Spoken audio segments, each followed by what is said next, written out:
Hello everyone, today I will show you how to maximize YouTube insights with Google Gemini features. And here's how it is done. Start by gathering your video's performance data from YouTube Studio, focusing on key metrics like views, watch time, audience retention, traffic sources, and demographics. Next, copy the relevant data or export the analytics report. Open Google Gemini, paste the data, and use prompts such as analyze this YouTube data and identify trends, top performing content, and improvement opportunities, or suggest strategies to increase audience retention based on this data.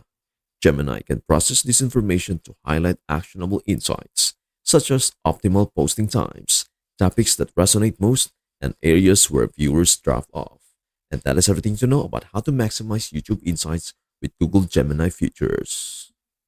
Before we end, may I humbly ask you a favor? Please do like, share, and subscribe to our channel. This means the world to us. Thank you so much for watching. We hope to see you in our next video.